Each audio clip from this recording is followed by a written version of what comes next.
order to stand for this Pledge of Allegiance, please. I pledge allegiance to the flag of the United States of America and to the republic for which it stands, one nation, under God, indivisible, with liberty and justice for all. I'm going to ask you all to remain standing for a moment, please, of respect and silence for Officer Mitch Ellis, who was buried today.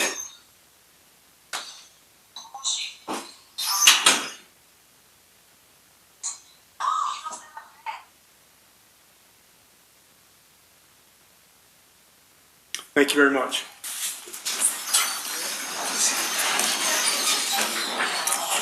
Madam Clerk, call the roll.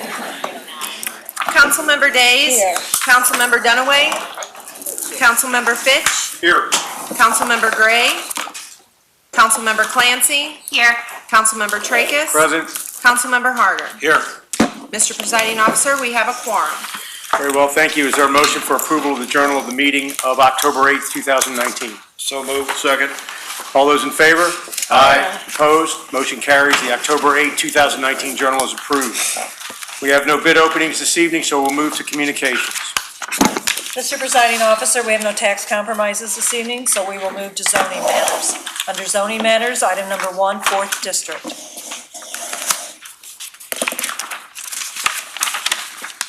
Go, Shell. Oh, she didn't. I'm sorry. What page is that? Page 2. Oh, receive, file, and the county councilor be directed to prepare the appropriate legislation. So ordered. Moving on to road and bridge matters, item number 1, all districts. Receive and file, and that will be the order. Moving on to other communications, item number 1. Receive and file, and that will be the order. Item number 2, 3rd District. Receive, file, and the county councilor be directed to prepare the appropriate legislation. So ordered. Item number 3, 5th District. Receive, file, and refer to the Department of Transportation and Public Works, the Department of Planning, and the county councilor. So ordered. Item number 4. Receive, file, and the appropriation transfer be approved as requested. Second. All in favor? Aye. Opposed? Motion carries. Item number 5. Receive, file, and the appropriation transfer be approved as requested. Second. All in favor? Aye. Opposed? Motion carries. Item number 6, all districts. Receive, file, and the appropriation transfer be approved as requested. Second. All in favor? Aye. Opposed? Motion carries. Item number 7, 3rd District. Receive, file, and the agreement be approved as recommended. Second. All in favor? Aye. Opposed? Motion carries. Item number 8, 5th District. Receive, file, and the county councilor be directed to prepare the appropriate legislation. So ordered. Item number 9, 7th District. Receive, file, and the issuance of a request for proposal be approved as requested. Second. All in favor? Aye. Opposed? Motion carries. Item number 10.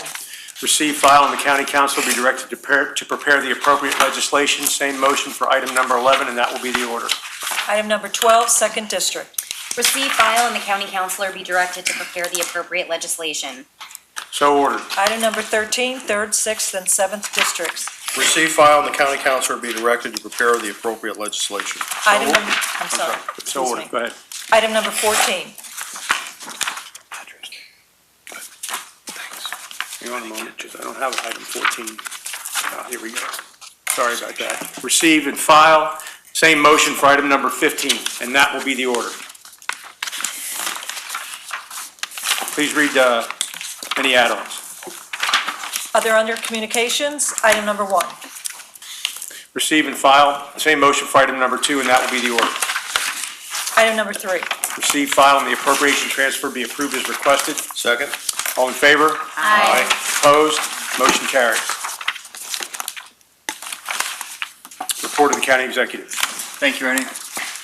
When the county council chose me to serve as county executive, we knew that we had a lot of work to do. That work began by restoring trust in county government. Restoring trust has at least 3 separate components: raising ethical standards, increasing transparency, and strengthening accountability. By our last count, we've initiated at least 20 separate reforms that address these goals. We also have to make sure that each project we support is consistent with these values. When public funds are used for a project, they should be spent transparently, and those who spend public funds should be held accountable. Working together on project after project, we have found solutions to these sorts of challenges. Working with this council, the county is now set to hold Bi-State accountable for how it uses our county funds. Now, another transportation project is the talk of the town.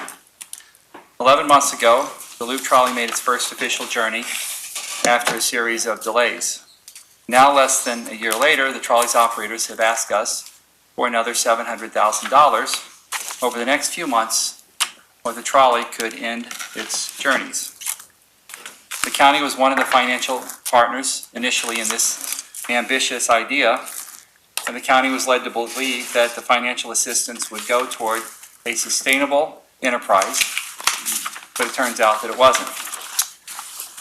So now it's time to consider the trolley's future.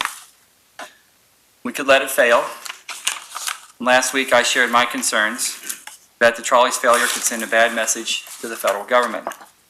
Future federal funding for transportation projects could be in jeopardy, and that could end up costing St. Louis even more millions.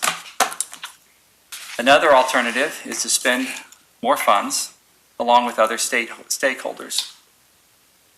I hate to see a investment of this magnitude fail, particularly when it could threaten future funding opportunities, but I cannot support handing over any more county funds without similar investments from other stakeholders. And at this point, no one else has stepped forward. I did see in the news this afternoon that Mayor Cruzen's office announced today that the City of St. Louis is considering providing some funding. The trolley has received tax credits in the past from the city, but no cash support. So this could be a welcome development. We could also consider a third option, a reimagined trolley system. The trolley has to be more than an expensive novelty. Our region needs transit, but it doesn't need a $52 million rolling comedy club. That is not a sustainable vision, and there's one thing for certain: the status quo isn't working. And it won't work without big changes. Changes in how it's operated, changes in how it's funded, and changes in how it's governed. Unless there are big changes, the trolley system will not be able to inspire confidence. But a new governance model, new sources of funding, and a new operating plan could do that. If we choose to pursue this third option, and the trolley must shut down while a reimagined system is put into place, well, then so be it. With these three options before us, we must consider what is best for St. Louis County and its residents. As I said in my letter, I would not support additional funding for the trolley system without the support of other stakeholders. Even if regional partners can find short-term funding, we know that, moving forward, big changes are needed. We can't keep doing the same thing. We've seen all too quickly that the status quo doesn't work. We as leaders in St. Louis County must make sure that our investments are not squandered. We must ensure that tax dollars are used wisely, and we must ensure that everyone involved is held accountable. Thank you. Thank you, Sam. Report of special committees. Ethics Committee will hold on the order of business, and that will be the order. This evening, we have 33 speakers. So when you're called, please come forward, state your name, address, and the reason you're here. I will tell you, because of the number of speakers tonight, you will all be held to a hard 3 minutes. There'll be no run over, there'll be no grace period. So to the extent that you need to modify your remarks, I would ask you to think about that in advance. Because of the number of people and the time we have, we're already well behind our scheduled start time. We're going to hold everyone to a hard 3 minutes.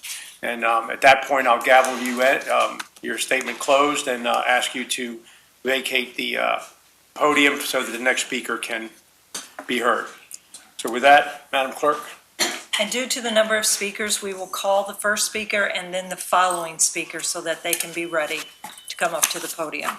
First speaker this evening is Howard Watkins, followed by Terry Pellick.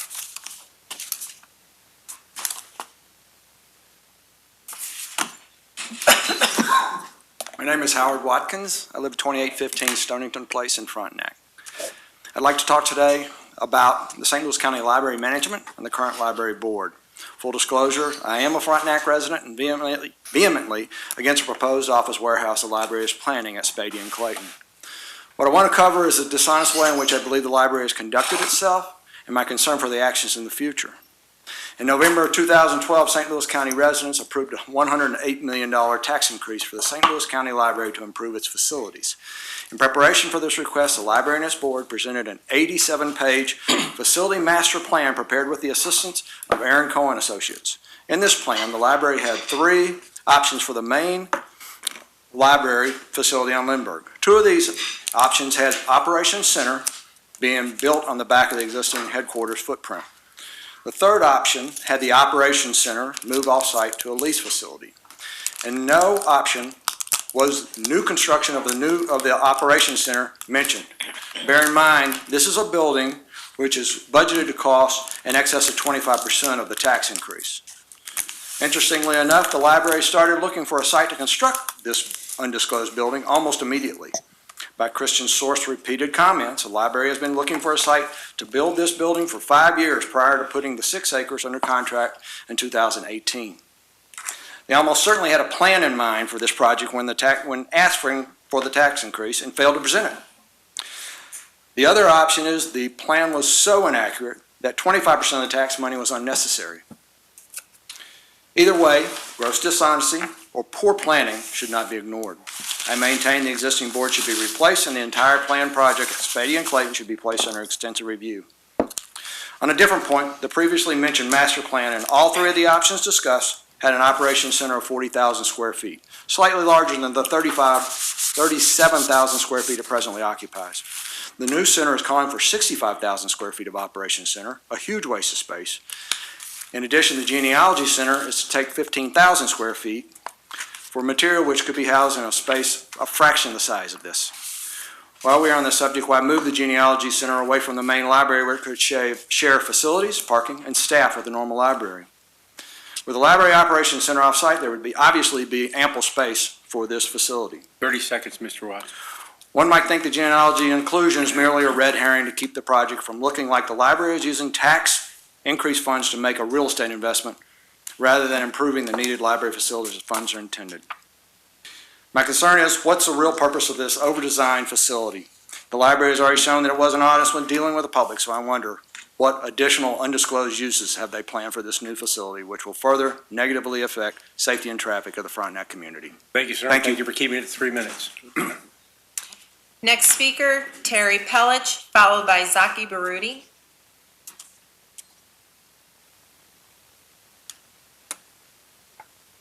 I'm Terry Pellick. I live at 7157 Circleview Drive in Afton, Missouri, 63123. Welcome everyone new and old. I'm here on a subject that hit near and dear to me just here not too long ago, and it was about a dog in the Crestwood area that was out of his yard. The neighbor picked the dog up, slammed it down, picked it up again, and proceeded to stab this dog. This dog happened to be a border collie. I was raised with border collies, and whatever the circumstances was, the volatile attack on this dog was not appropriate to any dog, not just a border collie. The lady that this was her dog is present tonight. She is here. I'm speaking on her behalf with her beloved dog. For her to see something like that is excruciating. It upset me immensely. It still does. I am going to be with her behind to try to change some legislation that a severe offense like this, a first time around on an animal, should be not just a slap in the hand, but more severe punishment.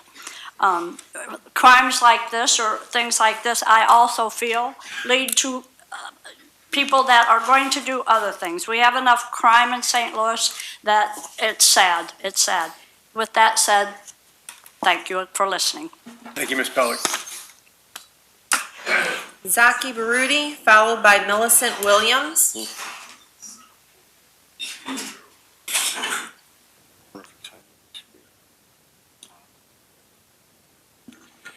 Good evening. My name is Zaki Baruti. I live at 812 Saxony Court. and I'm representing the Universal African Peoples Organization. I agree with you, County Executive Page. There's a lot of work that needs to be done, especially as it relates to the St. Louis County Police Department. I just want to repeat for everybody's sake who might not have been here last time I spoke.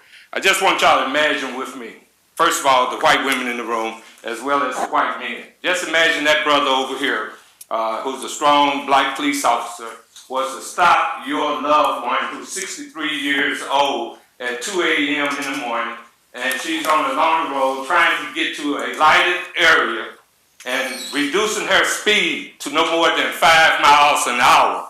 And it's taken only 2 or 3 minutes, which I traveled it myself. And then tell her to get your ass out of the car, to have her spread eagle and body search her, and then handcuff her, and then let her go without a ticket because there was nothing that she had followed. What would happen to that officer in this environment? We all know he'll be fired immediately. The next day, and you know that too, my brother. So I'm here to say emphatically that our organization, Ms. Williams did receive a response to her complaint by the Chief of Police, Belmore, saying that some actions had been taken. But what kind of actions? Was it a slap on the wrist? We're saying, given the environment in America, where we just had a sister just shot in her own house, and a brother shot in his own house, we got to remove the rotten apples that's part of the police department. That's right. That's the bottom line. So to that end, I'm saying that he needs to be fired.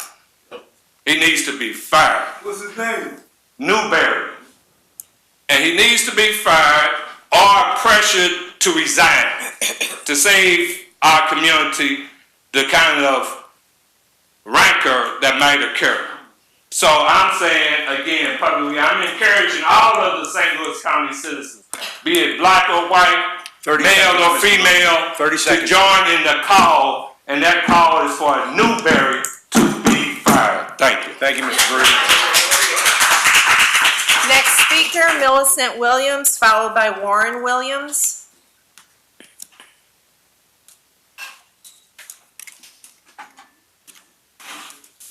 Good evening, Councilman.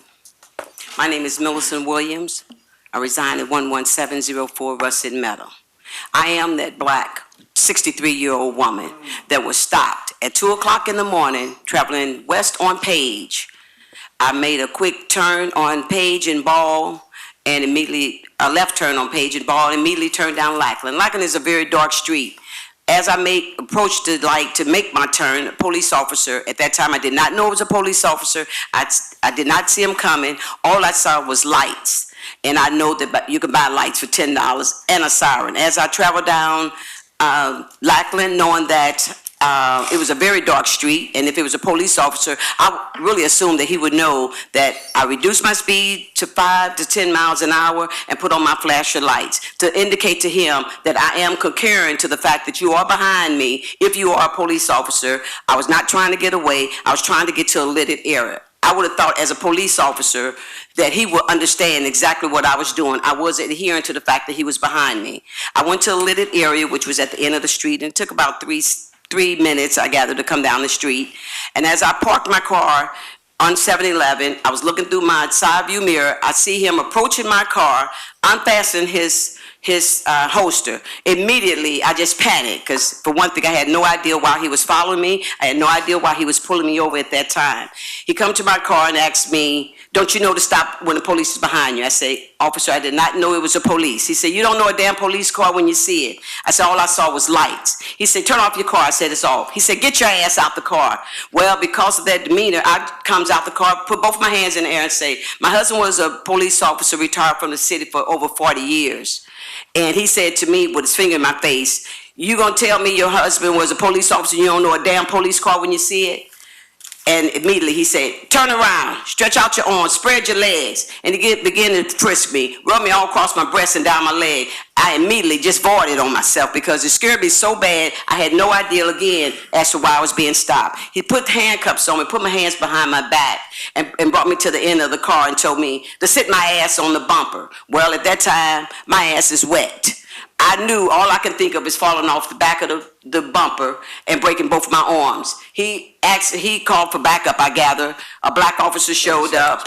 30 seconds. He showed up, and then again, he went to search my car. At this time, I still have no idea as to why I was stopped. I was never given a reason as to why I was stopped in the first beginning. So I have filed charges, and still at this date, I still have not received any information exactly as to what was taken, the proper steps that was taken. And I want to state that I do support the Civilian Oversight Board. Thank you. Thank you, Ms. Williams. Next speaker, Warren Williams, followed by Shirley Jones. I yield my time to Ms. Shirley Jones.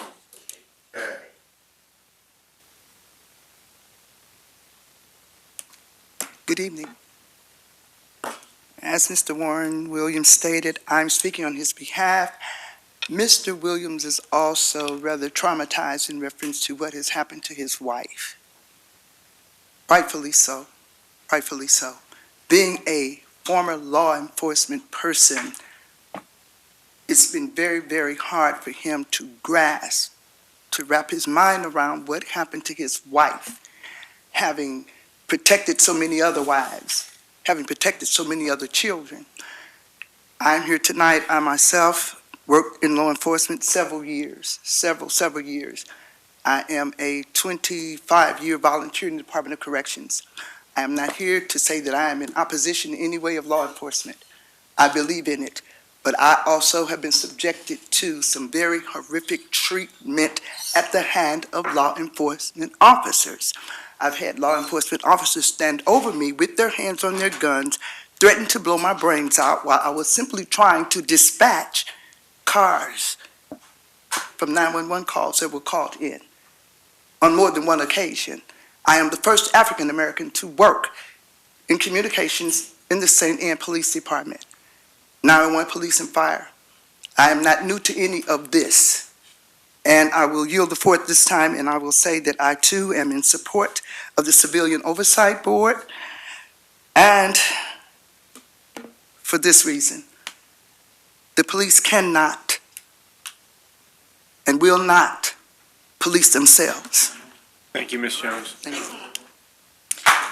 Next speaker, Coffee Wright, followed by Queen Reddick.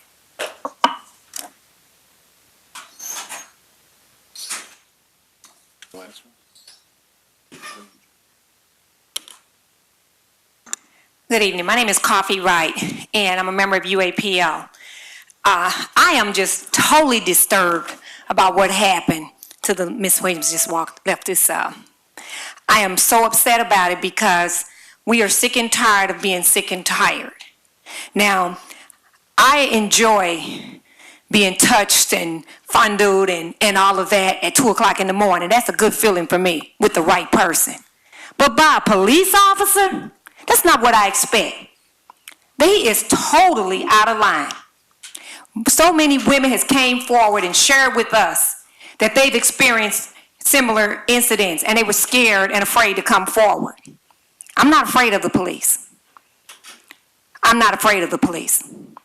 And I'm asking you all to please support what we're saying. We need a Civilian Oversight Board because we're not taking the bail or brushing our hair. We're not taking the judge coming and giving us a hug. That's not going to happen. We were 15,000 strong at the Jason Stockley when that verdict came down wrong, and it's a new deal. We're not taking it anymore, family. Get the police in order. We know there are some good cops, but there are some bad ones. And the good ones are bad if they go along with the okie doke. We're not taking it anymore. We're not begging. This is a guarantee. It's not a threat. It's a guarantee. And I just want to say, I ran for United States Senate. Last year, I had over 50,000 votes. So take that as about 150,000 people to see things the way I see things. I'm Coffee Wright, and that's right, I said it. Thank you, Ms. Wright. Next speaker, Queen Reddick, followed by Tim Weir.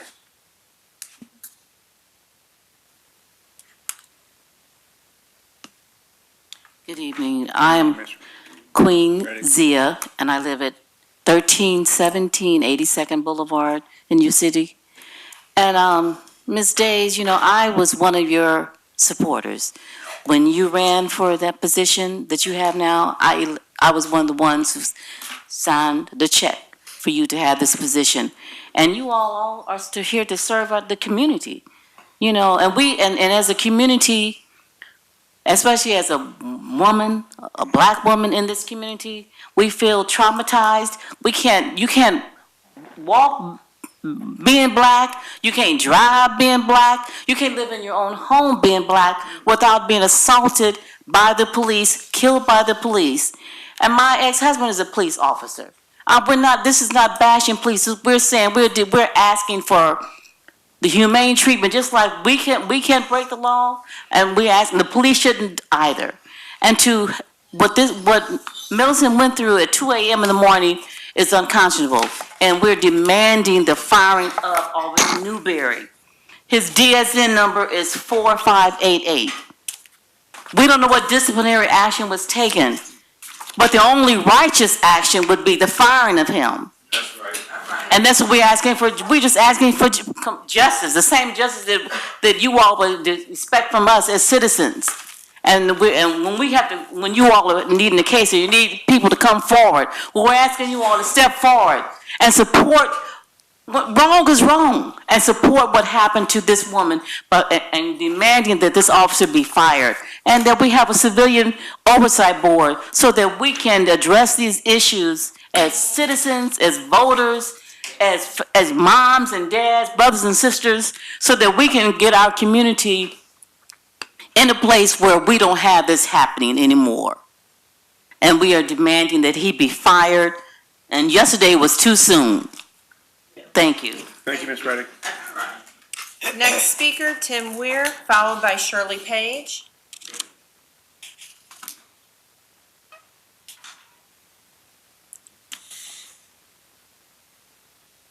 Good evening. Good evening, Mr. Weir. Tim Weir, 7301 Lindell, that's Little Lindell, in University City. I'm co-owner of an electrical contracting company headquartered on the Hill. We have over 140 employees. I'm just one of dozens of electrical contractors, mechanical contractors, plumbers, general constructors who are on the verge of being shut out once again from bidding equitably with this bill that you were supposed to perfect this evening. It's a totally imperfect bill because it's unfair. You're going to take tax money from all of us non-union constructors, and we are the majority nationwide. For the sake of people's understanding, unions don't build this country. Over 70% of all construction in the entire United States is done by firms like mine, which are merit shop. We've persevered in this city for 35 years. We don't think that this body should use its power to take advantage of a group for the personal profit of the unions and the union bosses. It's called free enterprise. Free enterprise means that we're free to compete. This bill that you're presenting will take money out of your tax funds when there could be lower prices bid on these jobs. So you folks, if you do this, you'll be shooting yourselves in the foot, figuratively, or in the pocketbook, because you could get more work for the same amount of dollars if you did not have the prevailing wage aspect of the bill, which is what the whole thing is designed to preserve union jobs. We believe in competition. We're not afraid of competition, and we think that that subject and that item should be included in every council monetary decision regarding the expenditure 30 seconds. of private funds, public funds, government funds. Thank you for your time and attention. Good evening. Thank you, Mr. Ware. Shirley Page, followed by Abby Buckhouse. Good evening, Council. Shirley Page spoke earlier. I'm Shirley Jones. And I'm here on behalf and in support of my friend Millicent Williams.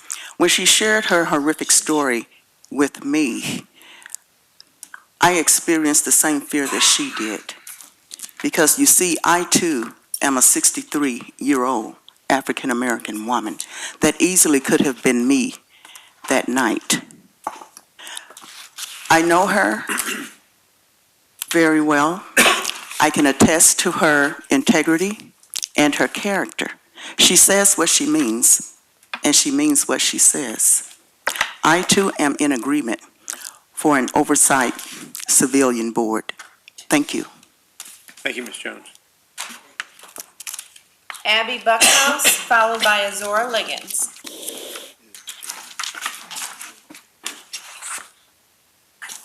Good evening, council members. Evening. My name is Abby Buckhouse, and I work with Generate Health, and we are located at 1300 Hampton Avenue. And Generate Health is a nonprofit working to eliminate racial disparities in infant and maternal mortality in the St. Louis region. So while we are located in the city, our work goes across the entire region. And the most important aspect of our work is prioritizing community voice, which is why we are steered by a group of community leaders that are passionate about racial justice in infant and maternal health. So when we're determining priorities for Generate Health's work, this community leaders cabinet highlighted housing as an issue that is impacting the health of our Black families in the St. Louis region. So I am here today to discuss housing in the support of the Affordable Housing Trust Fund in Bill 284. Our community has told us that we need to break down the barriers to stable housing and ensure that no family experiences the stress associated with unstable housing. So when we see that 27.6% of households are living with at least one substandard housing condition, and 28% of households are severely cost burdened, meaning that housing costs exceed 30% of their income in St. Louis County, it is our responsibility to invest in systemic changes that improve those outcomes. So these numbers tell us that there's excessive stress placed on moms and families due to unstable housing. We know, and more importantly, our community knows, that stress on families, particularly pregnant and new moms, can be catastrophic to their lives. Stress increases the rates of early birth and low birth weight. So with 16.9% of Black babies in St. Louis County being born too small and 15.65% being born too early, it is important that we support any systemic changes that we can do to support eliminating any of this stress in their lives. The Affordable Housing Trust Fund is one of those opportunities. We applaud Councilwoman Clancy and Rochelle Walton Gray, who isn't here today, for all of their work in drafting this, especially including the impacted community in the decision-making for the allocation of these funds. For this to be a success, we need to center what is really happening in people's lives as well as what is possible for the future in all these funding decisions. So the Affordable Housing Trust Fund is an opportunity to reinvest in communities and move us forward on the path to equity in our region. So Generate Health asks that you all support Bill 284 along with our community leaders cabinet and our partners, specifically at LifeWise, who are unable to be here today. But I have asked that I share with you a letter of support. So I have a copy for each of you that I can hand out. Thank you. Thank you, Ms. Buckhouse. Next speaker, Azora Liggins, followed by Terry Gannon.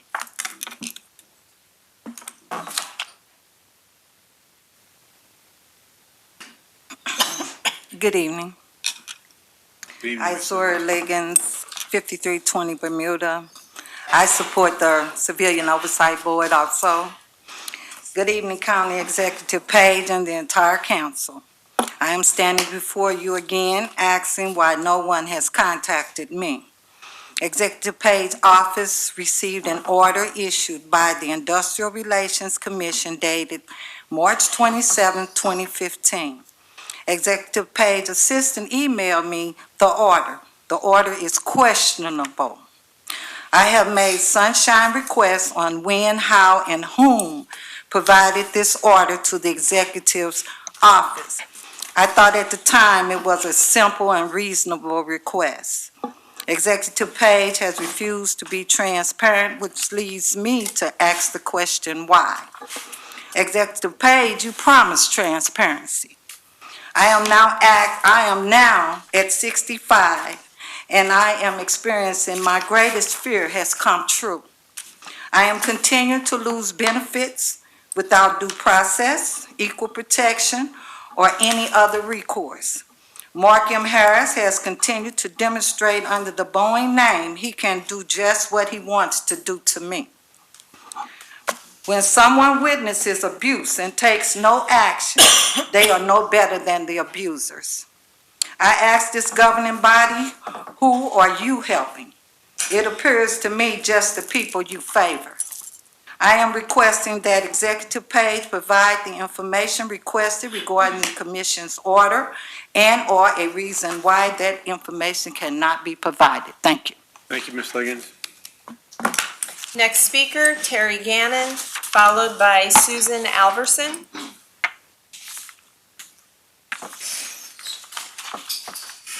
I'm Terry Gannon. I live in Normandy, 7620 Augusta. And I'm here in support of Bill 284. I'm a realtor. I've been licensed in the state of Missouri since 1982, since I was a baby. And I've seen a lot of things happen in North County. Seems like most of the low-income housing seems to be in North County. Could be a bad thing, could be a good thing if, handled responsibly. Over my 38 years in real estate, I've worked with just about every agency out there, Beyond Housing, Better Family Life, Justine Peterson, Castle, any municipality that had first-time homebuyer money. And then when the market crashed, we started doing property management, and we worked with HUD and St. Patrick's Center and anybody who would give a voucher to anybody, that would allow them to get into a home. I really appreciate Councilman Clancy and Councilman Gray for filing this bill. Home ownership creates stable homes, stable families, stable neighborhoods, stable schools, stable property values, and allows families to build wealth rather than pay rent to landlords. But sometimes it's not possible for someone to own a home, but they still need to have decent, healthy, good places to live. The task force report outlined important ways that the trust fund could help in building new low-income housing, rental assistance, and helping people stay in their homes. And that's the main thing. If you have a home and you can't maintain it, and maybe you don't even know how to maintain it, classes on home ownership, property management, money management kind of makes home ownership a reality and not just realty. So I appreciate any support you can give to Bill 284. Thank you. Thank you, Ms. Gannon. Next speaker, Susan Alverson, followed by Kevin Barbeau.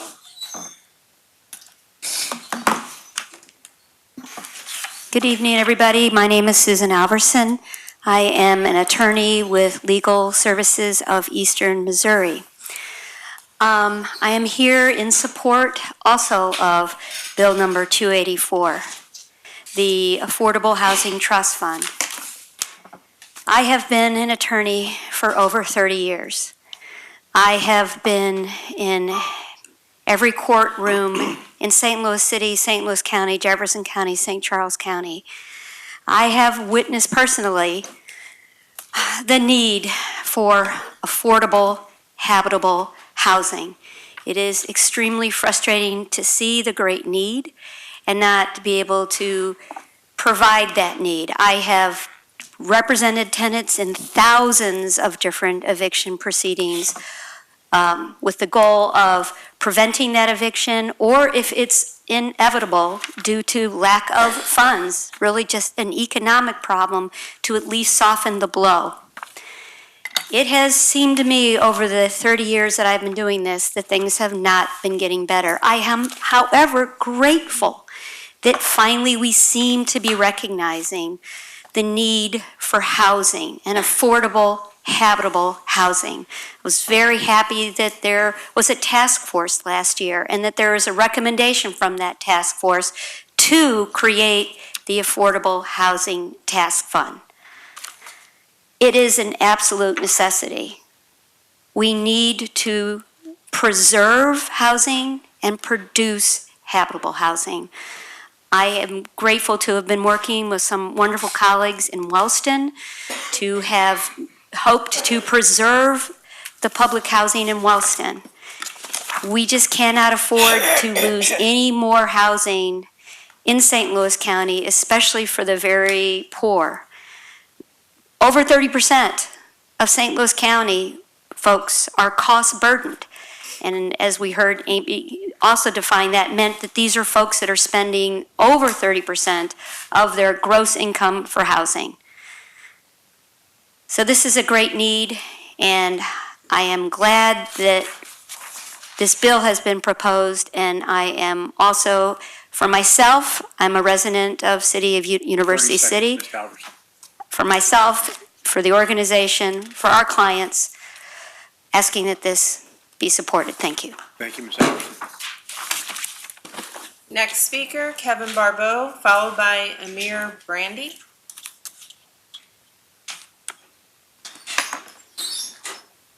Good evening. My name is Kevin Barbeau. I'm the Executive Director for the nonprofit Loop Trolley Company. We were contracted to operate and maintain the Loop Trolley system upon completion. As you said at the onset, County Executive Page, we opened to the public in November 2018 under a 4-day schedule, and our intent was and still is to transition to a 7-day schedule once we've received our third vintage trolley and it's gone through its required safety training, safety testing. That trolley is still being worked on. We went through a series of tests and again, with the intent and the mission of safety, pulled those tests so that we could have corrections on that trolley. Myself and the 15 dedicated members of the Loop Trolley staff have worked diligently to start up and now operate this system in order to provide safe transit, to enhance the St. Louis region, and through our operations encourage growth and development along the alignment and in its surrounding neighborhoods. Over the last 5 years, total sales tax for the Loop Trolley Transportation Development District, who owns the system, has averaged $780,000. This year, the district projects that amount will exceed $800,000 for the first time. And with 20 businesses opening on Delmar between Kingsland and Goodfellow over the last year, and a national pharmacy opening in spring of 2020, we believe that number will continue to grow. The numbers are encouraging, and just as encouraging are the experiences we've seen and those that we've shared with our riders so far. We look forward to the opportunity to create the system and run the system as it was originally intended, 7-day service with 3 vintage, beautifully restored trolleys in place so that we can prove the trolley's worth and its ability to support and enhance the region, its businesses, and its residents. Thanks. Thank you, Mr. Barbeau. I just have a question. You don't mind? Go ahead. So you said you have 15 employees. So right now on Indeed.com, you have a position posting for Director of Security for the Loop Trolley System. Would that be your 16th employee? Yes. So you're actually looking at adding employees? No, we have a vacancy that we're filling right now in our safety and training specialist position. So it wouldn't be a 16th position? It is the 16th position, yes. You have 15 now? Mm-hmm. And you're going to add a position? Yes. A new position to make it 16? Yes, myself and 15 members of my staff. So there'd be a 16th? Yes. So you're actually looking at adding expenses to the Loop Trolley System? That is incorrect. The safety and training specialist is a position that was previously in place, which is part of our 16-person operations, and that's been a position that's been filled through the startup process of our organization, and we're looking to refill that position now. Even with the current situation? especially in the current situation. Safety is key to our mission, and we need that safety specialist in order to perform the works, both from the state and federal level, to assure that. All right, thank you. Thank you. Thank you, Mr. Robo. Next speaker, Amir Brandy, followed by Willie Boyd.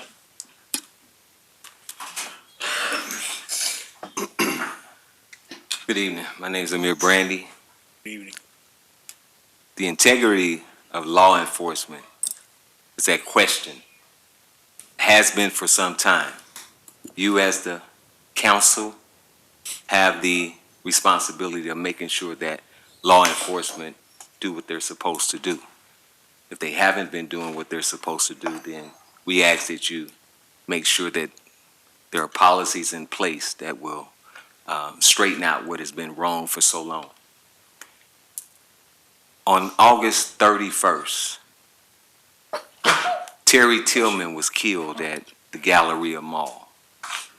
I've been privileged to see a videotape that you may not have seen if you don't have access to the actual files that law enforcement, with their 158 cameras, I believe they said they had, they haven't come forth with an indictment of not just one law enforcement officer, but several who participated in the cover-up of a killing of a kid who was unarmed.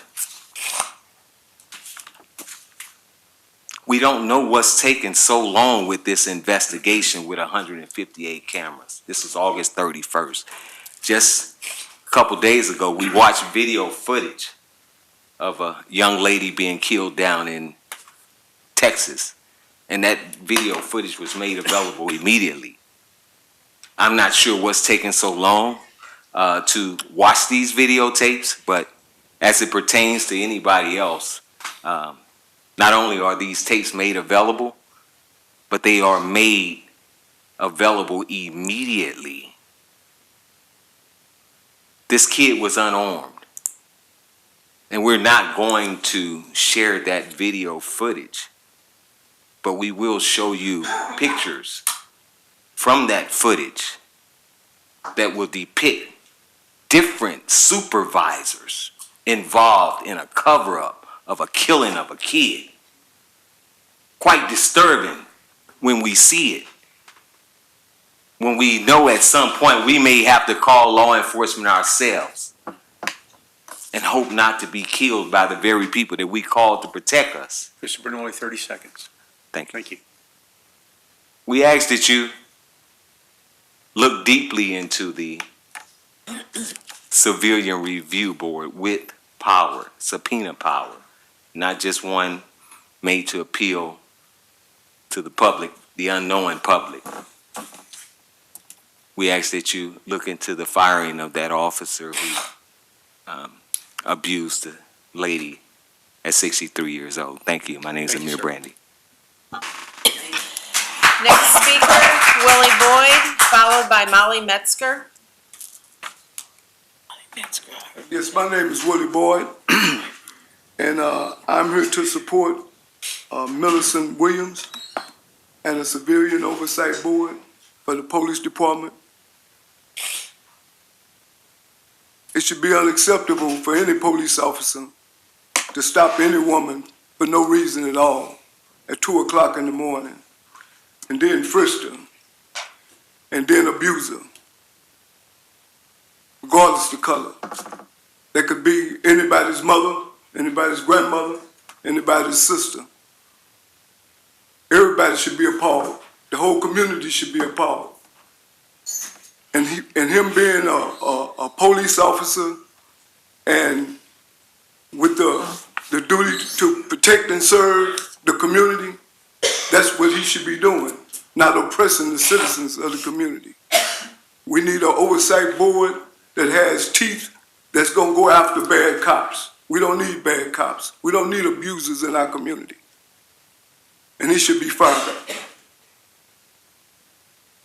I end with that. Thank you, Mr. Boyd. Next speaker, Molly Metzger, followed by Natasha True. Good evening. My name is Molly Metzger. I live at 2916 Victor in the city of St. Louis, but work in St. Louis County at Washington University. I'm the chair for the Domestic, Social, and Economic Development Program at the Brown School, and I was one of the members of the task force that was appointed around the creation of an affordable housing trust fund. So I'm here for two reasons tonight. First is to say thank you for continuing with the work of the task force by introducing Bill 284. Thank you, Councilwoman Clancy, and also to Councilwoman Walton Gray. I think probably, hopefully, everyone here is aware of the severe and serious and pressing need for affordable housing. There was a diverse group of people that came together in the task force from a variety of industries, so community development, the banking industry, fair housing and housing justice. And we were maybe around the table for different reasons, but really came through a process that was very thoughtful and deliberate to a set of recommendations that I'm just thrilled to see move forward. Affordable housing is an investment that makes other public investments more valuable. So when we see schools, especially schools that are educating kids from low-income families, and the rate of mobility during a school year is more than 50%. So more than half the kids are entering or leaving the school in the middle of the school year.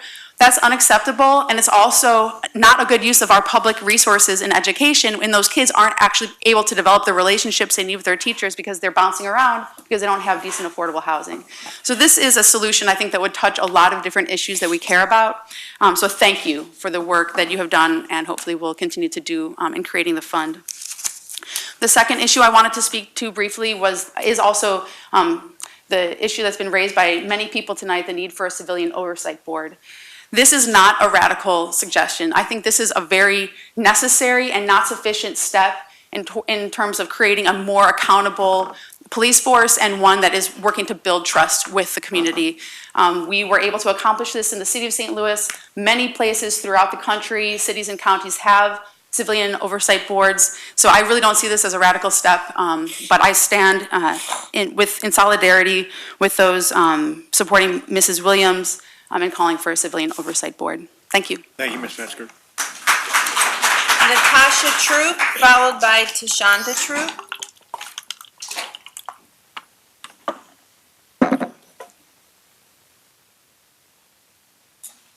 Hello, everyone. My name is Natasha Troop, and I live in Hazelwood, Missouri. So I'm standing here now, and it's been no justice or peace for my nephew since he passed away in March or was murdered in March. And his birthday is coming up next month, and my sister had to face this with no justice from nobody sitting on this board. Because I'm looking at you, Mr. Page. You promised us an audit that we don't have. You promised transparency, which you made a big speech about, and accountability, but nobody's sitting up there accountable for anything. Nobody has humanity or empathy on anything. We need oversight on all of y'all, not just the police. We need civilians to be a part of y'all process because we're left out and we're locked out. Y'all only concerned, I see y'all want a trolley, but you can't pay for an audit. That's entertainment. What are we gonna do for the people here? Because we can't be entertained. We're grieving, we're sad. I don't wanna ride a trolley to go and do something when you can be using that money for something else. Scrap it, do something else like you're doing with the jail, you're scrapping it. You done left it on behind on the wayside. No service has been done. You got a police officer frisking old women in the middle of the night. And yet y'all sit up there like it's nothing. You got a lady was raped. She came to talk. She got put down like a rabid dog. But y'all sit up there like it's nothing. We need some better people up there. Y'all need to ask y'all a question. Are y'all doing y'all job? What's your purpose? Because see, like to me, y'all are doling out paychecks and money everywhere, but where it needed to be at. So I'm trying to figure out, we need to replace y'all. It's not us, it's y'all that's the problem. Because everybody up here is smoking mirrors. Y'all are handing out jobs and money with people with their hands tied. Nobody's doing nothing. It's pawn protecting a king. So do we have another king, Mr. Page, that Mr. Steiner left? Or is everybody part of Steiner and y'all threw him up under the boat? Because y'all didn't want to get caught. But it's something going on besides nothing. Because it's nothing. Y'all are doing nothing. Just blank faces doing nothing. That's it. I can do y'all job in my sleep. So what are y'all going to do? We need something, or those people they say they got supporting them, make me number one with y'all list so that we can replace everybody up here. 30 seconds. Because I'm pretty sure that y'all can get somebody in these communities to fill these seats. So y'all have a good day, and we need to get better seats up here and better people. And if we can do that, we can get some justice and some peace. Because I ain't sleeping at night. And baby, I'm a good, healthy chick, but I'm becoming a small chick. Thank you, Ms. Troop. So it's a problem. Y'all have a good day. Next speaker, Shonda Troop, followed by Heather Coyle.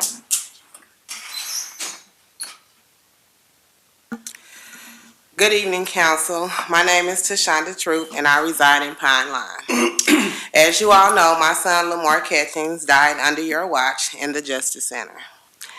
8 months in, and I still can't get over the fact that my son died from something that was 97% curable. My son, my baby, will turn 21 years old next month, but his life was cut short because of the negligence of your employees. No one to this day has been held accountable for his death.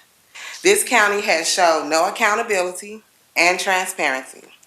I'm still waiting on results from your investigation. I'm still waiting on this council to use their subpoena power. I'm still waiting on results, period. Then today I find out that this county wants Julia Childry's deposition testimony to be concealed under lock and key to prohibit dissemination to the public. This county wants the entire content of her deposition to be considered confidential, including handwritten notes. I want you to explain to me why is her testimony protected by a protective order. This council speaks transparency and accountability, but what is it that this county don't want the public to know? What is it that this county is hiding? I thought you said you wanted St. Louis County to be better. You can't get better if you're still hiding behind smoke and mirrors. Thank you, Ms. Troop. Next speaker, Heather Coyle, followed by Kira Braxton. Good evening. My name is Heather Coyle, and I am the Government Affairs Director for Heart of America Chapter of Associated Builders and Contractors, also known as ABC. I am here on behalf of the 270 contractors and construction-related firms that are members of our organization. We are proud to sponsor a federally registered apprenticeship program and craft training programs that help prepare individuals for careers in construction. We have a training facility located right here in Fenton, Missouri.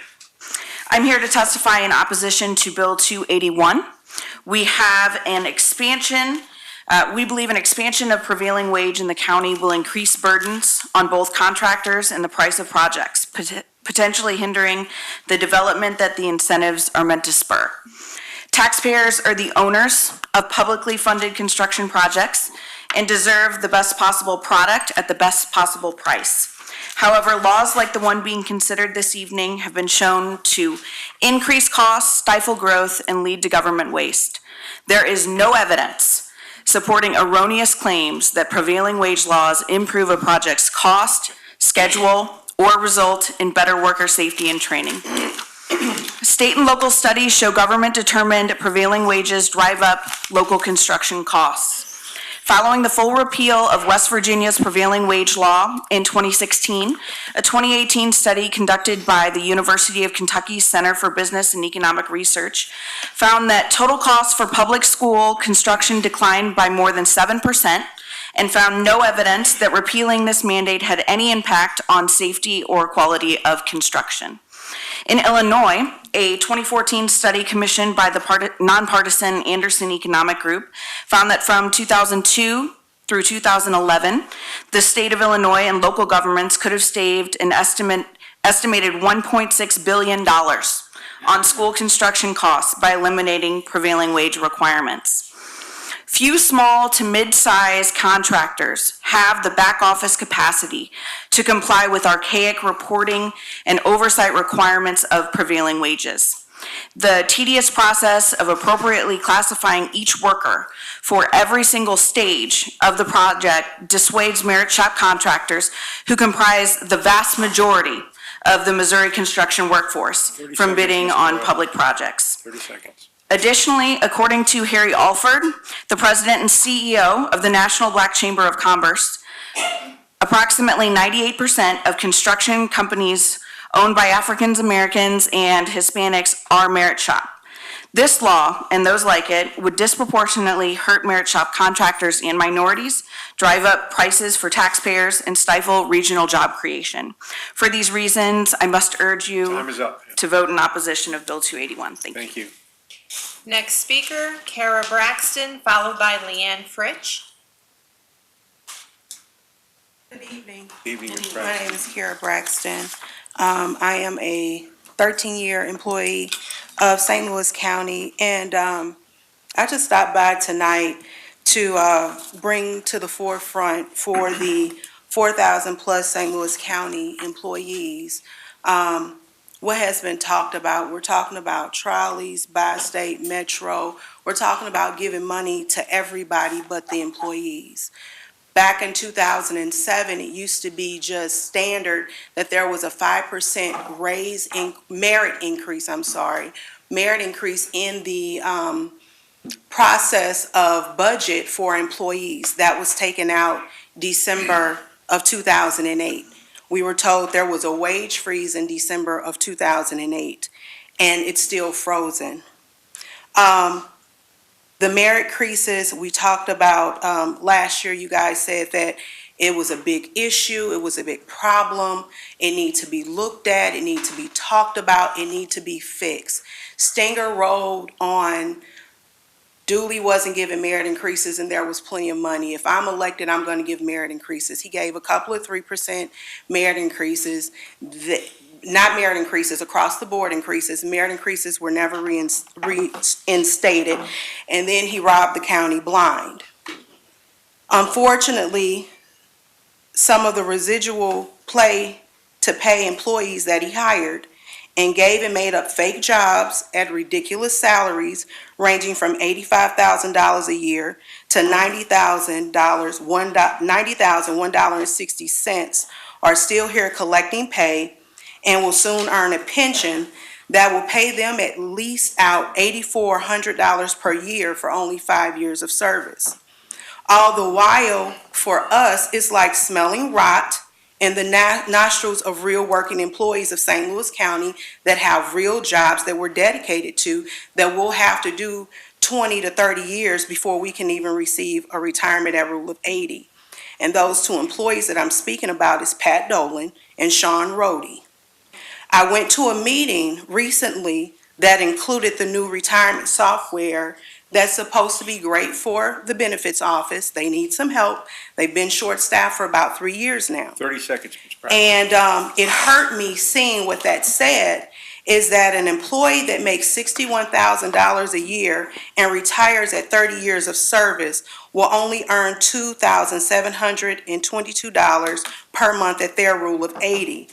And an average salary of an employee making $36,000 that works here 18 and a half years will only earn $1,000 per Rule of 80. Your workforce is 40-plus strong, Mr. Page. We want this to be discussed, talked about, worked Time on, is and up, Ms. fixed. Braxton. We need merit increases back. Thank you. Next speaker, Leanne Fritsch, followed by Joe Edwards. Good evening. Councilman Tracus, can you give me a 10-second warning instead of a 30-second? I'd be happy to. Leanne Fritsch, University City. It's troubling when council members make statements about legislation they just passed where they claim to be resolving problems that did not exist and patting themselves on the back for progress made when the reality shows nothing has changed or things are actually worse. Case in point, council members Clancy and Harder's bill to revise the ACC Advisory Board passed unanimously last week despite it doing nothing to actually improve the lives and outcomes of animals at the shelter. This update to the Animal Care and Control Advisory Board ordinance is one of many steps bringing much-needed change to the Animal Care and Control Shelter. For the first time in the history of the ACC, board members will have term limits, Clancy said during the October 8 council meeting. Seriously? Board members having term limits impacts animal care exactly how?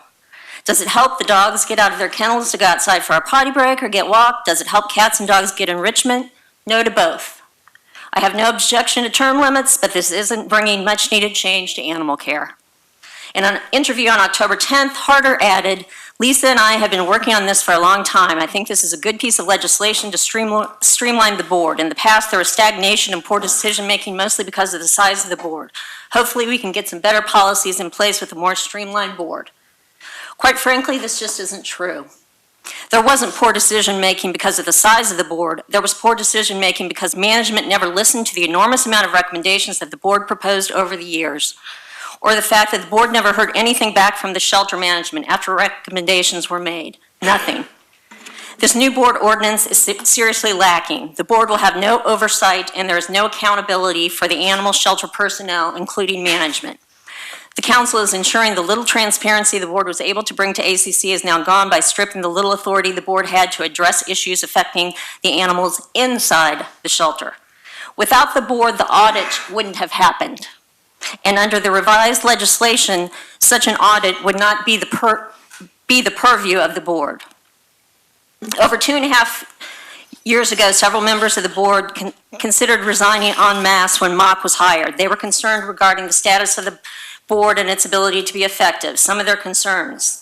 It seems as though the function is more to create the appearance of community involvement than to actually improve the lives and outcomes of animals at the shelter. None of our recommendations have been implemented in a meaningful way. Obtaining records and meetings minutes is inexplicably difficult. Meanwhile, dogs are being euthanized for behavior simply because they do not get adequate exercise. Getting out of a cage for 5 minutes in a 24-hour period isn't acceptable and isn't being walked. And all these concerns still exist today. And Thank you, ma'am. Next speaker, Joe Edwards, followed by John Mayer.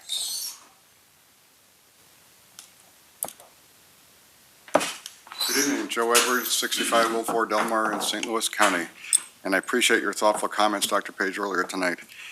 The Loop Trolley TDD, the Transportation Development District, had two missions in my mind: to create a clean electric transit system to connect neighborhoods and to others to Metro, and also to attract economic development.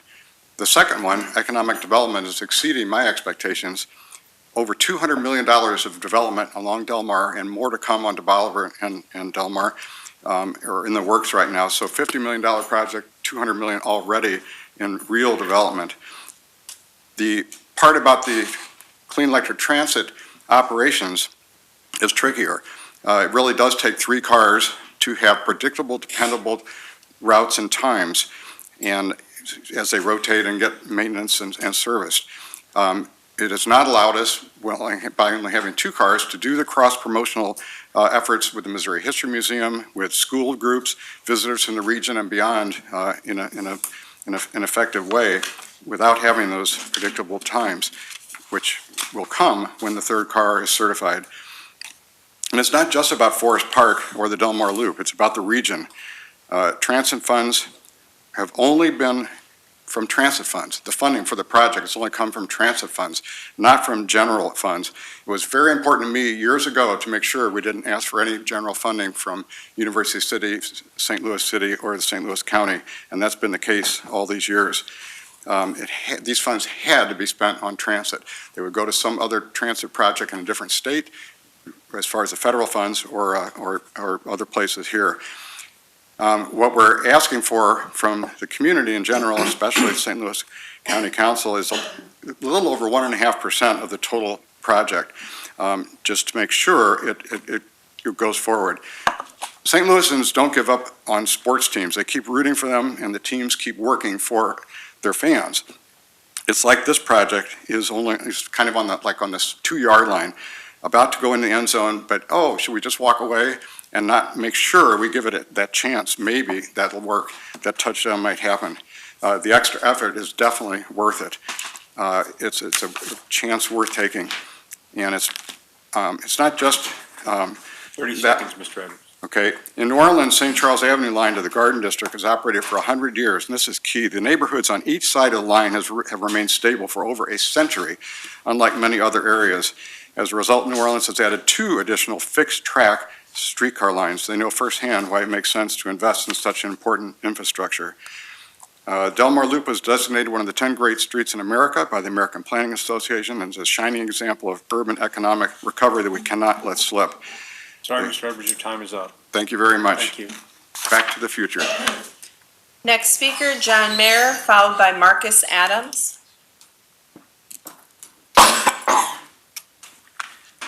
County Executive Page, County Council President Tracus, and honorable members of the council, good evening. Good evening. My name is John Meyer. I'm the president of the Loop Trolley Company Board of Directors.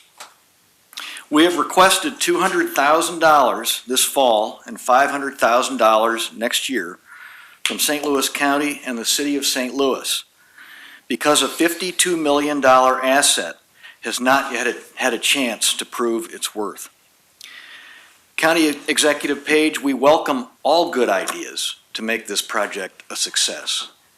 President Tracus, if you want to conduct an audit, we would fully cooperate. We have nothing to hide. 20 years ago, Joe Edwards envisioned the 2.2-mile loop trolley as the first link in a system that would someday reconnect many St. Louis diverse neighborhoods to wonderful assets such as the greatest city park in our nation. Will the trolley be known as a great connector or a symbol of failure? It's important to understand the distinction between the operator of the system, the Loop Trolley Company, and the owner and developer, the Loop Trolley Transportation Development District. The Loop Trolley Company is a nonprofit corporation with a volunteer board and 15 staff members. The Loop Trolley TDD is a public entity, a transportation development district formed by statute to collect a dedicated sales tax along the trolley route. The TDD raised over $51 million, including a federal urban circulator grant, from public and private sources to build the system and acquire 5 vintage cars. It contracted to renovate 3 of those cars. I joined the LTC board, Loop Trolley Company board, in May 2015. Not long before I joined the board, the Loop Trolley Company and the TDD signed a contract for operation of the trolley, which envisioned delivery of a full-service system with 2 cars running 7 days a week in the summer of 2016. To run 2 cars, the Federal Transit Administration required 3 for redundancy, so the system could run reliably if 1 car was in the service bay. Toward the end of 2016, the TDD told us to be ready to receive and test the cars. 30 seconds, Mr. Meyer. We began hiring staff and operations personnel in the fall of 2016. Not until we started operating would we be receiving TDD sales tax revenue or ticket proceeds, and yet only delays followed. In fact, we didn't begin operating on a reduced service until last November, a year ago. Whether the trolley will ultimately realize Joe Edwards' vision as a great connector or symbol remains to be seen. I would just conclude by asking that this board consider a committee of the whole hearing at a future date so that we can fully present the complexities and intricacies which you deserve to know before making this monumental decision. Thank you. Thank you. Next speaker, Marcus Adams, followed by Angie Zorich.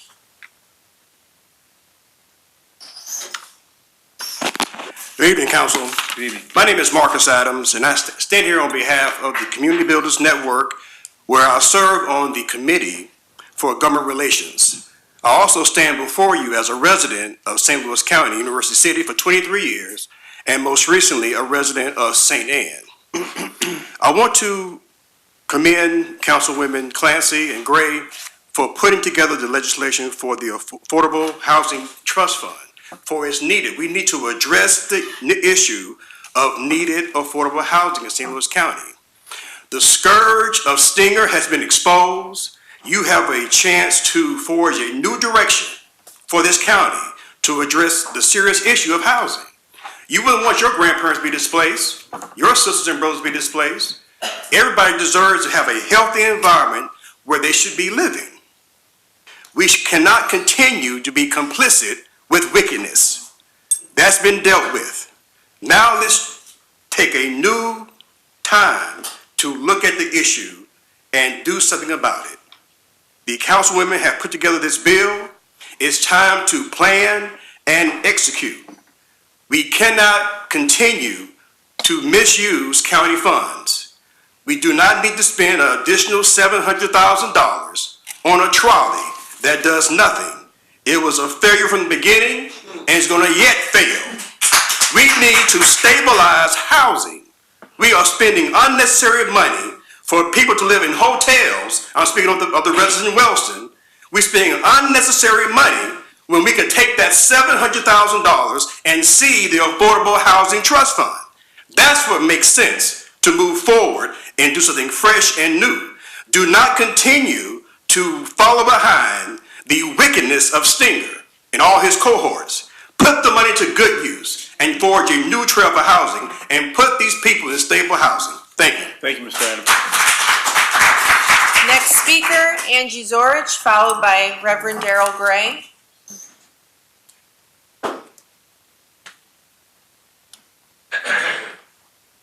Good evening. Angie Zorich, Oakville, Missouri. My phone number is 314-686-0380, in case anybody ever wants to have a conversation with me.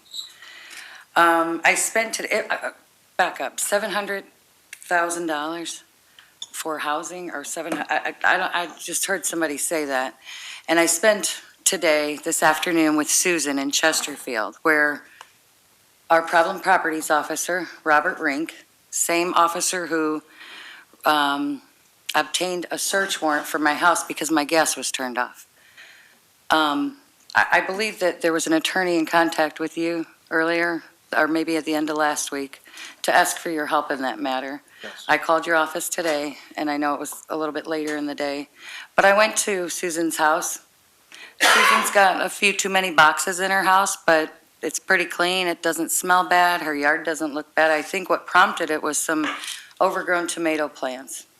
Well, allegedly, some overgrown tomato plants. I suspect there might be more, since Susan lives in a 1850s house in the middle of Chesterfield, surrounded by $600,000 attached homes. But if we're throwing money out to people for housing or trolleys or whatever, I don't understand why Officer Rink is out here whenever there's a housing code violation, evicting people from their houses. I mean, this woman is disabled and now she's homeless. She has been homeless for several weeks now, and nobody's stepping up. I think that what the attorney was told was that it was a Chesterfield matter. So not only is Officer Rink in St. Louis County terrorizing people, stealing their children, shooting their dogs, evicting people out of their houses, he's got many, many orders to vacate. Now he's in Chesterfield because Chesterfield needs our rogue cop to come and evict somebody or scare somebody out of her house, because I don't know why. I'd like to know why. And I don't think that money is justice. That's the biggest lesson I've learned this year, because Officer Rink is still out there doing what he does.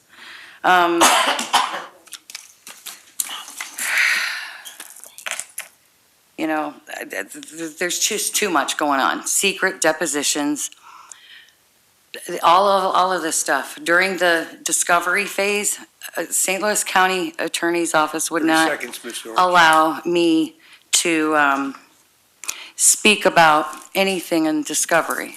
Everything was secret. I was bound and gagged of talking about any of that stuff. I guess now I could probably talk about it because it's over and I don't have a confidentiality. I don't even want to relive this over and over again. I honestly want oversight. We need oversight. We're all asking for it. Oversight. And by the way, Your time's up, Ms. Zorich. by the Thank way, you. they don't mind if you sue them. It's kind of encouraged. Next speaker, Reverend Darrell Gray, followed by Hannah Montgomery. Good evening, everyone. Good evening. I wasn't going to speak this evening. I was at home resting and watching the news, and then I read that the doctors had told the family of Akilah Jackson that there was nothing they could do for her. And so I got up out my comfortable chair and got in the car with Reverend Duvall and decided to come out here and look you in the eyes. This culture has got to change. It's got to. Miss Williams, 63 years old. Terry Tillman. Akila Jackson. We continue to call their names. Police involved in suspicious and or inappropriate activities. I'm going to try to be as quick as I can. We want civilian oversight. Police can't police police, period. It's just, no, we don't trust it. We don't trust it. We don't trust it. And if the community is saying we don't trust it, why is it taking so long to get it? Unless there are other reasons why you don't want it. I want to go back to Akila's situation real quickly because it really concerns me. I heard one police officer who was not there say she darted into the street. Who said that? Why are you implying that this young lady may have done something wrong to cause her injury? When the police officer himself said, I'm traveling in a 30-mile-per-hour residential area at 60 miles per hour with my siren off and no light. Yeah. Say that. But she darted out. The police officer said that the mechanism in the car is consistent with the police officer's report. What mechanism? To say he was driving 60? He said he was driving 60.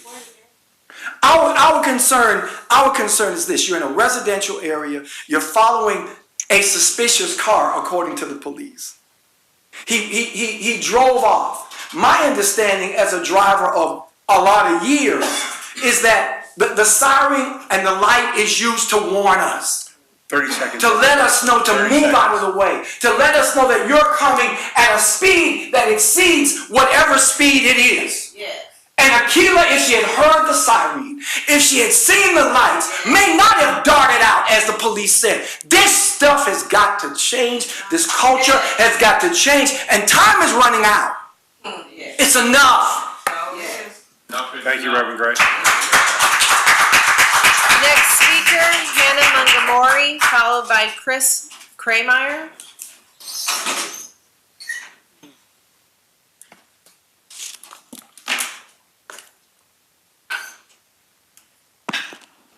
I thank the council for the time. I'm Hannah Montgomery. I'm from India. My marriage was arranged according to caste laws. Caste laws consider both white people and African Americans as inferior to caste people, just as the KKK thought blacks were inferior. I believe my ancestors came from Africa to South India, so I am black. The northern Indians are more brown. They immigrated from the north. And caste supremacists are not bad, but we follow fatal superstitions. This is similar to doctors in 1864 in Vienna who used to deliver babies without washing their hands and caused infant deaths. But Dr. Semmelweis disciplined them, and now we enforce cleanliness in hospitals and save lives. I humbly plead the council to pass some sort of legislation to ban discrimination based on caste supremacy. Caste supremacists have been forcing caste women to use fake resumes and steal US jobs. In 2003, Mr. Raghu Poturi advised me to use a fake resume. I refused and was battered when caste people complained against me to my husband. Brentwood police helped me and instructed my husband not to batter me. I am thankful to Honorable Councilman Timothy Fitch for bringing up in a past meeting that elected officials should not degrade the police in public. US police saved my life, and my black husband and I are taking marriage counseling, and my marriage is getting healthier and battery has stopped. US police can't do everything. Police can only help our blacks to a certain extent. Our lifestyle needs to get healthier too. Every black man needs to stay and protect his black wife and black kids. I believe, I say this because in 2009, when another caste lord, Rajesh Pamalapati, complained against me, my husband battered me and I miscarried my baby. Police couldn't help. But Meethu Biswas, who came here and greeted Honorable Sam Page in one of the meetings. She said that if I give written evidence, I will win. So in 2013, my land in India grew in value. So now I have some money and resources to raise awareness about banning these caste fatal practices. So I have hope, and I thank the council for giving me this time. And some of the other women are Mrs. Kirti Gattipati, who is in St. Louis. She gave in and put in a fake resume because she didn't have church friends like I did. So, and there are so many, Lipismita Shah, so many people, and I thank the council for this time. Thank you, Ms. Mangamuri. Final speaker, Chris Krameyer.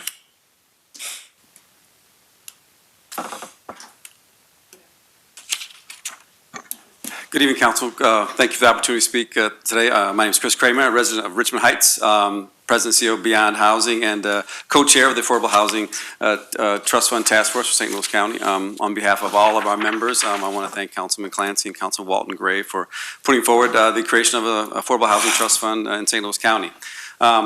The report has a ton of data. You heard some data here earlier tonight, and I won't belabor the importance of a place to call home. I won't belabor the need in St. Louis County for, again, resources to go into creating homes and creating better and stronger neighborhoods. What I can tell you in my 27 years in this job is here's what we know is true. That by giving families an opportunity to have a decent, safe place to come home to every night, to have children have a place where they feel safe and they feel confident and they have their parents nurturing them, that good things happen. Good things happen for those children, good thing happens for those families, good things happen for those neighborhoods, and good things can happen for schools. We believe in this notion that home matters. And home is, yes, the place you go home to every night, the place you lay your head on your pillow, the kitchen table you talk about the stories of the day. But home is much more than that. It's about the life in and around what happens in that place you live, whether you live in a rental unit or you live in a home that your family owns. This bill gives an opportunity to raise more resources, so again, the county can be strategic in how they use their finite resources, say, how do we produce more opportunities for children to be successful, for neighborhoods to be successful? I encourage you to support this bill. I encourage you to get behind it. I encourage you to, again, maximize the resources at your control to invest in communities, invest in children, and invest in neighborhoods. Thank you very much. Thank you, Mr. Krameyer. That concludes the public forum. Madam Clerk, please proceed with the introduction of bills. Yes, sir. Bill number 286, introduced by Councilmember Tracus, an ordinance authorizing the county executive to accept a grant of up to $25,000 from the Missouri Department of Higher Education and Workforce Development for support of a local equal opportunity officer, depositing and appropriating said monies as set forth herein, and authorizing the county executive to execute necessary contracts or other documents. Bill number 287, introduced by Councilmember Tracus, an ordinance authorizing the county councilor to execute an amended contract with Shands, Albert, John Lockus, and Giljam LLP to continue to represent St. Louis County in ongoing complex tax appeal litigation. Bill number 288, introduced by Councilmember Days for Councilmember Walton Gray, an ordinance authorizing the county executive to execute a contract with Structures, Inc. for consulting engineering services in connection with replacement of Hudson Drive Bridge number 105 and Vorhoff Drive Bridge number 106 over Blackjack Creek, CR-1774 and CR-1775. Bill number 289, introduced by Councilmember Harder, an ordinance authorizing the county executive to execute a contract with Structures, Inc. for consulting engineering services in connection with replacement of New Baldwin Road Bridge number 349 over Spring Branch Creek, CR-1773. Bill number 290, introduced by Councilmember Tracus, an ordinance amending ordinance number 26,554 by repealing and reenacting Section 1 pertaining to a grant from the Department of Justice for support of police officers assigned to a collaborative program designed to reduce domestic violence, sexual assault, and stalking in the St. Louis area. Bill number 291, introduced by Councilmember Tracus, an ordinance providing for the vacation of a section of a utility easement in Bristol Ridge subdivision, petitioner Larry Capps and Kimberly Capps et al. Mr. Presiding Officer, that is all the bills. Thank you. Let's proceed with perfection of bills. Bill number 20, introduced by Councilmember Harder. Please hold Bill number 20. Bill number 20 is held. Bill number 282, introduced by Councilmember Tracus. Move to perfect Bill number 282. Second. All in favor? Aye. Opposed? Motion carries. Bill number 282 is perfected. Bill number 283, introduced by Councilmember Tracus. Move to perfect Bill number 283. Second. All in favor? Aye. Opposed? Motion carries. Bill number 283 is perfected. Bill number 284, introduced by Councilmembers Clancy and Walton Gray. There's a couple of questions that have surfaced about this bill that I'd like the opportunity to address with some of my colleagues before moving this, so I will hold tonight. Very well. Bill number 284 is held, and at Councilman Harder's request, we'll refer the matter to a committee of the whole. Thank you. Bill number 285, introduced by Councilmember Tracus. Move to perfect Bill number 285. Second. All in favor? Aye. Opposed? Motion carries. Bill 285 is perfected. Final passage of bills. Bill number 276, introduced by Councilmember Tracus for Councilmember Fitch. I move for final passage of bill number 276. Second. Roll call. Councilmember Days. Aye. Councilmember Dunaway. Aye. Councilmember Fitch. Aye. Councilmember Gray. Councilmember Clancy. Aye. Councilmember Tracus. Aye. Councilmember Harder. Aye. Mr. Presiding Officer, on Bill 276, there are 6 ayes and 1 absent. Bill number 276 is finally passed. Bill number 277, introduced by Councilmember Walton Gray. Oh, I'm You want me sorry. to move that for her? Go I ahead. did not receive any instructions about what to do. I didn't. Please hold it. Okay. Very well. Bill number 277 is held. Bill number 278, introduced by Councilmember Tracus. Move for final passage of Bill number 278. Second. 8, is it? 278, Yeah. yes, sir. Second. Roll call. Councilmember Days. Aye. Councilmember Dunaway. Aye. Councilmember Fitch. Aye. Councilmember Gray. Councilmember Clancy. Aye. Councilmember Tracus. Aye. Councilmember Harder. Aye. Mr. Presiding Officer, on Bill 278, there are 6 ayes and 1 absent. Bill number 278 is finally passed. Bill number 279, introduced by Councilmember Tracus. Move for final passage of Bill number 279. Second.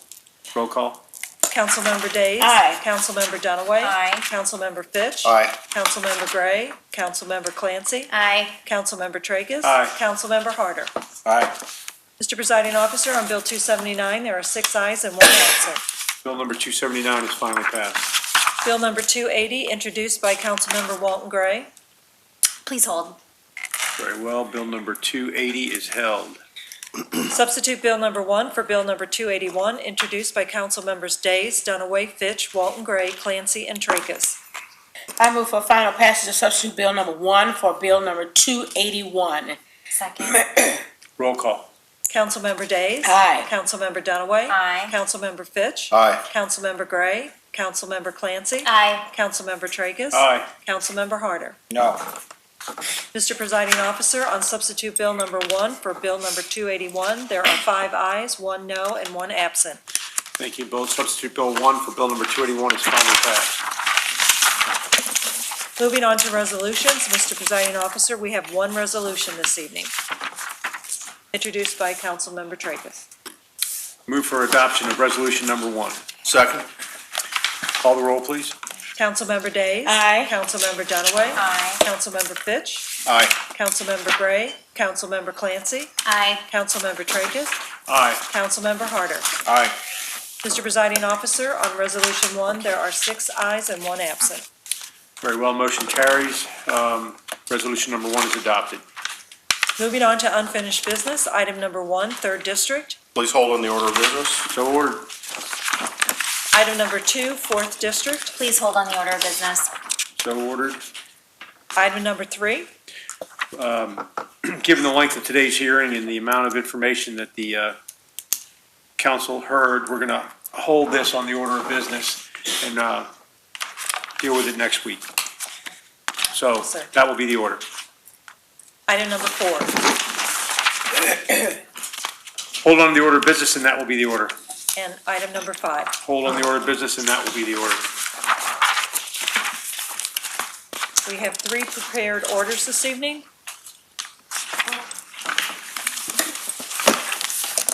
Any motion?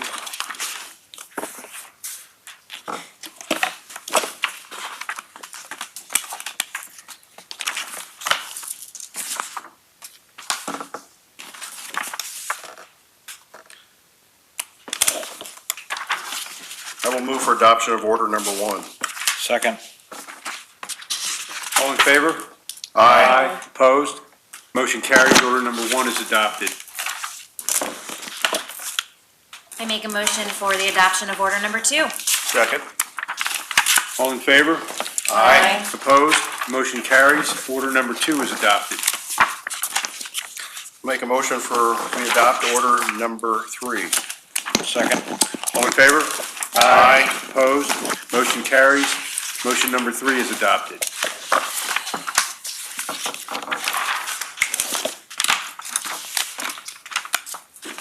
Anything further from any council members? Councilman Harder. I just want to announce, I missed the deadline for tonight, but I have a resolution that will be on next week's agenda dealing with asking for the federal government to audit the Loop Trolley Company, since they are the most on the hook for the situation. So I'm going to ask our representatives, Clay, Wagner, Blunt, and Holly, to pursue some type of audit of them to make sure that they are doing all the right things and that the $52 million is being spent properly in their organization. So that will be on the agenda next week, and hopefully we can move that forward and send a clear message that we won't tolerate mismanagement of these funds. So that's my piece. Anything further? Motion to adjourn? Second. All in favor? Aye. Opposed? We're adjourned.